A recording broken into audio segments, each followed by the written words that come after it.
বিশ্বে এমন একটি মুসলিম দেশ আছে যেখানে হিজাব পরা পুরোপুরি নিষিদ্ধ। আর জানেন পৃথিবীতে এমন একটি সাপ আছে যা অ্যানাকন্ডার থেকেও বড়। আর আপনারা জানেন লাল পিঁপড়ে কামড়ালে আমরা ব্যথা অনুভব করি, কিন্তু কালো পিঁপড়ে কামড়ালে আমরা ব্যথা অনুভব করি না কেন? এই সমস্ত প্রশ্নের উত্তরের জন্য প্লিজ আমাদের চ্যানেলটি সাবস্ক্রাইব করে বেল নোটিফিকেশনটা অল করে দেবেন। আর অন্যান্য ভিডিও দেখতে গেলে আমাদের চ্যানেল থেকে ঘুরেও আসতে পারেন। নাম্বার 1, আপনারা জানেন লাল পিঁপড়ে কামড়ালে আমরা ব্যথা অনুভব করি, কিন্তু কালো পিঁপড়ে কামড়ালে তা আমরা অনুভব করি না কেন? আসলে কালো পিঁপড়ে কামড়ালে তাদের হুলে ফর্মিক অ্যাসিড থাকে, যা লাল পিঁপড়ের তুলনায় কম শক্তিশালী, তাই আমরা কালো পিঁপড়ে কামড়ালে তা অনুভব করতে পারি না। নাম্বার 2, বিশ্বের এমন এক মুসলিম দেশ আছে যেখানে হিজাব পরা পুরো নিষিদ্ধ। অমান্য করলে কঠিন শাস্তি দেওয়া হয়।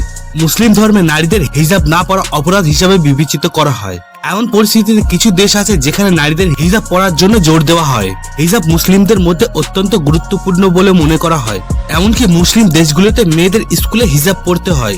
বিশ্বের এসব মুসলিম দেশের মধ্যে একটি দেশ আছে যেখানে মেয়েদের স্কুলে হিজাব পরা নিষিদ্ধ। কিন্তু আপনারা জানেন তাদের দেশে এমন নিয়ম কেন? আর তাদের দেশ কোনটি? আমরা কাজাখস্তানের কথা বলছি। এদেশের জনসংখ্যা প্রায় 70% মুসলিম। এমনকি এদেশের প্রেসিডেন্ট কাসেম জোমার্ট নিজেই মুসলিম ধর্মকে খুবই কঠোরভাবে অনুসরণ করেন। আসলে 2016 সালে এদেশে একটি আইন পাশ হয় যা অনুযায়ী এদেশের স্কুলের ইউনিফর্মে ধর্মীয় পোশাক পরা নিষিদ্ধ করা হয়েছে। এটা কি আপনারা জানতেন? তো অবশ্যই কমেন্ট করে জানান। নাম্বার 3, বর্তমান সময় বিশ্বের সবচেয়ে বড় সাপের কথা বললে আমরা গ্রিন অ্যানাকন্ডার নাম চলে আসে। এটি অ্যামাজন জঙ্গলে পাওয়া যায়। এই সাপটি 6 থেকে 10 মিটার পর্যন্ত লম্বা হয়ে থাকে।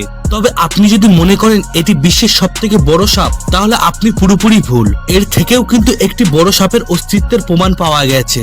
এই সাপটির নাম টাইটানোবোয়া। ডাইনোসরের যুগে এই সাপগুলি পাওয়া গিয়েছিল। এই সাপগুলি এতটাই বড় ছিল যে একটি নীল তিমিকেও এরা কয়েক মিনিটের মধ্যে মেরে ফেলতে পারত।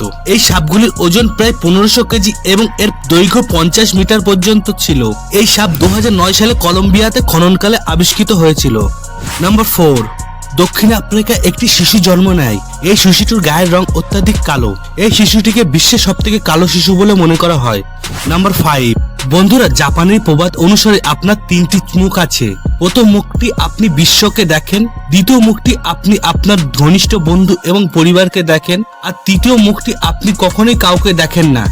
নাম্বার 5, বন্ধুরা, আপনারা জানেন এই ভারতীয় রুপির চিহ্নটি কে এঁকেছিলেন? এনার নাম উদয় কুমার ধর্মলিঙ্গম, যিনি ভারতীয় রুপির প্রতীকটি ডিজাইন করেছিলেন। তিনি ITI গুয়াহাটি ডিজাইন বিভাগের প্রধান ছিলেন এবং তিনি এই ডিজাইনটি তৈরি করেছিলেন।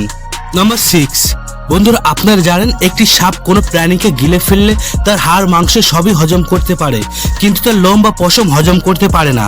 এটা কি আপনারা জানতেন? তো অবশ্যই কমেন্ট করে জানান।